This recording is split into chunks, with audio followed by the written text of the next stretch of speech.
Want help to grow your business?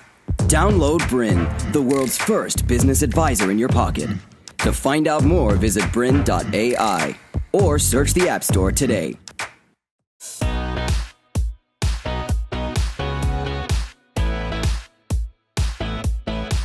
Hi everyone, you're watching How I Doubled, the show where we take a look at businesses that have doubled their turnover within the last 2 years.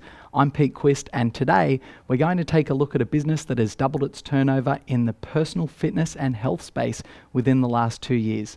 Yes, it's a growing industry around the world, but there's also a growing number of people supplying their services. So to cut through the market and to find customers is becoming increasingly difficult. To find someone that's doing it and doing it well is very unique indeed. Joining us today from Enterprise Fitness based in Melbourne, Australia is Mark Ottobre. Mark, thanks for joining us. Absolute pleasure to be on, Pete. Honour. Now, Mark, you're in a pretty unique space, and obviously there are a lot of people that are trying to get into that health and fitness space at the moment. How do you cut through the market? I think you really need to have a good position of what you're actually doing. There's a lot of people, I think, in personal training land and probably in business in general that are really trying to please everyone. The minute you walk through our doors at Enterprise, when you go on our website, you know, often what people will say is sometimes they're a little bit intimidated by the level of intensity that we present. You know, we are about getting results. We are about cutting edge. We are a high-end service, and we don't sugarcoat that. It's going to be tough. If you work with us, it's going to be worth it, and we're going to get results. Beautiful. And for the people watching at home who don't know what your business is, what exactly do you do? Yeah, so I'd probably say, you know, have you seen those before and after photos? You know, that's basically what we do, but for real.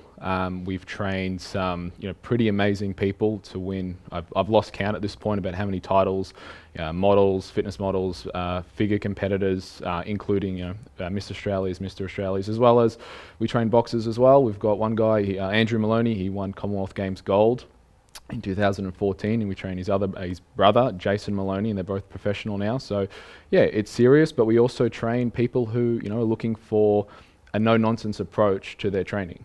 Okay, and you mentioned the before and after photos, but you do it for real? Yes. Can you explain? Well, it's not, I mean, the before and after photos, there's a lot of crash diets out there. There's a lot of, you know, 12-week intensives, so to speak. When I say we do it for real, you know, we look at my approach, or our approach at Enterprise really is the whole philosophy. So it's not just telling someone, you know, here's your diet, here's your training, here's, you know, be on your way. It's really communicating them to change their behaviors. And really, I think my approach to nutrition and training is more of a behavior approach, if anything. Obviously, it has a great application to performance athletes, but it's really getting inside that mindset of not just this is what to do, but this is why to do it, and ultimately becoming the person who does those actions on a day-to-day basis. So it's routine. It's not something out of someone's comfort zone. So yeah, it's not just the physical. There's a very mental, emotional, spiritual, if you will, aspect to what we do. Okay, so you provide nutrition and personal training together? Absolutely. And as I say to all clients who start with us, if we didn't do the nutrition, we wouldn't get the results that we do. It's crucial, absolutely crucial, and I don't think you can have one without the other if you're really wanting to get the results that we do. And obviously, viewers have probably already looked at you and said, geez, pretty upfront and blunt, but it really is an approach that's needed in the industry. Absolutely. I would rather scare away the people that don't want to train, because, you know, if I talk to someone about their training, like, you know, that's full on, that's intense, I go, well, this isn't intense. Intense is when, you know, you've got 2 weeks before your comp and you're not making it, or, you know, you're up on stage, or you're in the ring, or, you know, demands in business. That's what intense, you know, showing up to training, and, you know, it should be part of the routine. There's people watching, and in particular there'd be personal trainers watching, and they'd be saying, I'd be happy just to get any clients to take them on my books, and you're saying you're rejecting clients. Oh yeah, absolutely. I have told people that, you know, one lady particularly, I said to her when she came into the studio, she said, I want to think about it. And I said to her, you know, you've been thinking about this the last 3 years. We've gone through all the things that you're unhappy with currently. You know, we've spoke about price over the phone. I know price isn't an issue. I'm going to be upfront with you. If you walk out my doors, you're not welcome back. And she was like, oh my God. said, "I hate you." She said another swear word. "I hate you," handed me a credit card. Her partner must have been so impressed that I was so upfront about things and didn't let her wiggle out of changing her life that he said he wanted to sign up as well. So I got 2 for the price of 1, but it wasn't a thing of, I don't do this for money. I don't care, obviously, as a side effect of doing it well, you earn money. But for me, it was like this, where else is she going to go? Who else is going to hold her accountable to what she needs? She needs intensity. She needs someone to not basically, put up with her excuses or reasons or, anything like that to, hold her accountable to her goals and dreams. And do you find that's the case with a lot of your clients, that they need to be held accountable?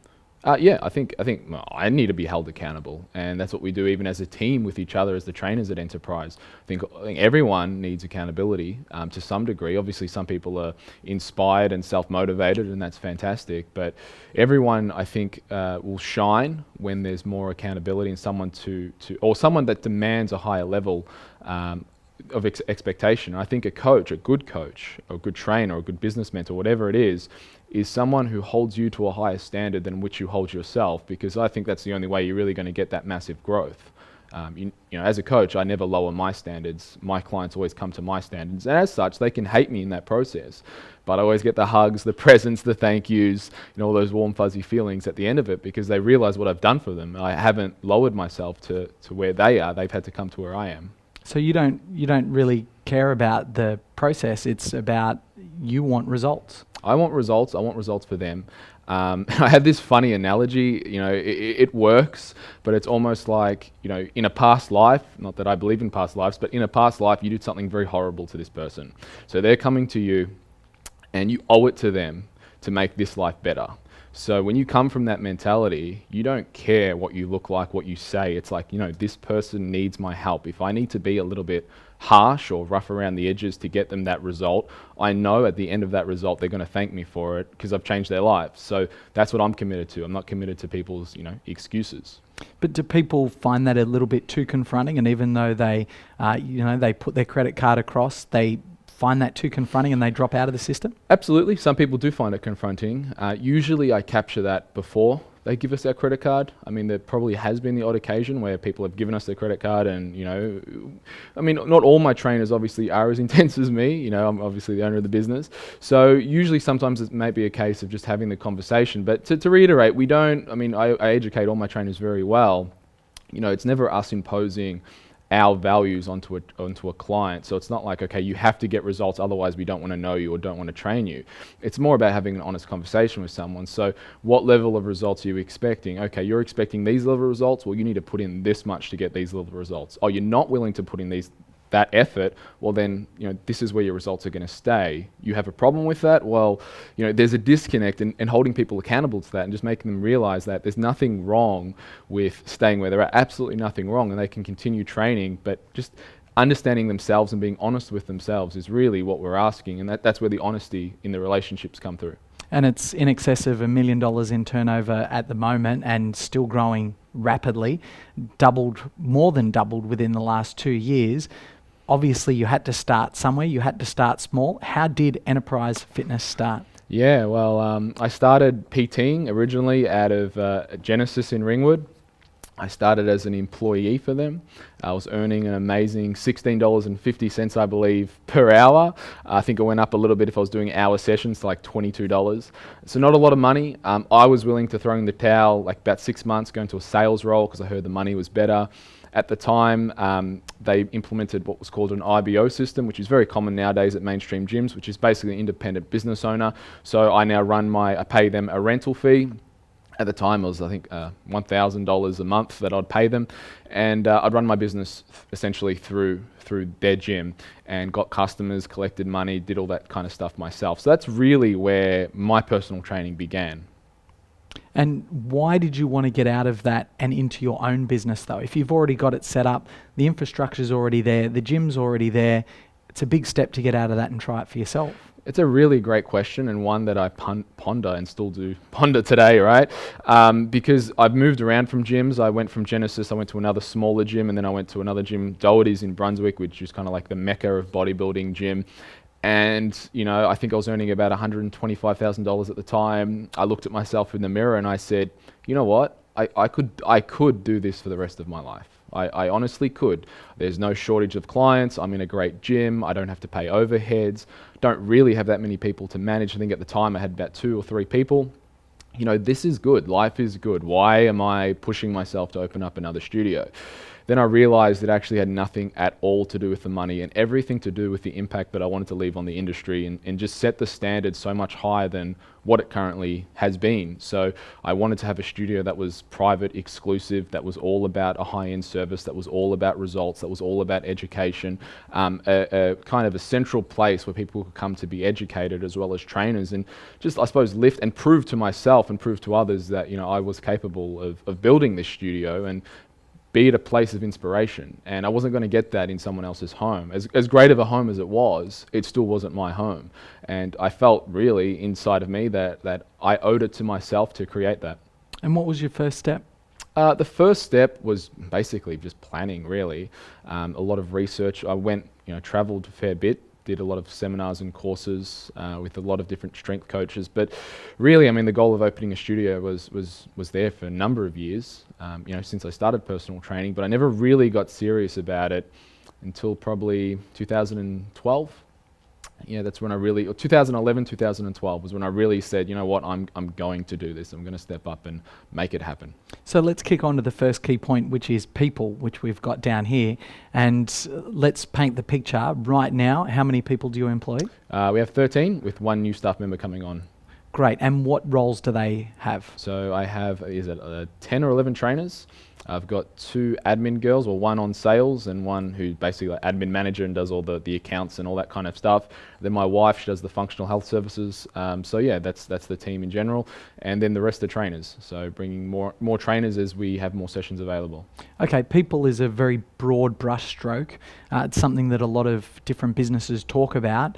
What makes your specific business different with regards to the people that you have on board? This is probably something that everyone says, but I'm going to say it anyway.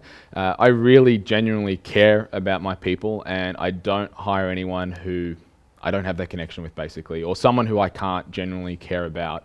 My team, they're like children to me, really. You're raising a team. It's leadership. If they need something, I believe, as the leader of the business, you need to be there. So all the guys feel, I believe they all feel really appreciated for what they do, and that's for a good reason. They are appreciated. A couple of my guys have been with me for about 3 or 5 years. So, over that time, we've obviously formed quite strong relationships, and go to birthdays, Christmas cards, all that kind of stuff, that nice stuff. And even to the point where we call it the barbecue test. Would you want this person in your house? I've got a little son. Would I want this person around my son in my house? I think that's a really good question to ask in business, because if I'm investing all of this knowledge and wisdom and emotional energy into these people, I want people who are going to appreciate that and pay that forward, even if it was, and I have had people who have been with me for a considerable amount of time move on. If they've been with me, I still know that I've passed something on to someone who I still do care about. So yeah, I think that's probably where the difference is. And when people come into the studio, they feel that family vibe of people genuinely care about each other. But how do you find the people that are the perfect fit? There's other business owners out there watching and they're like, easier said than done, Mark. The barbecue test, I can't even get to the barbecue test. I can't find someone who's going to be perfect for this role. Well, I think I found a lot of my key staff, and I still do find a lot of my great staff as clients. So usually, and I'm looking at all my staff at the moment, bar 1, they all started as clients. I trained them, or one of my staff members trained them for some time.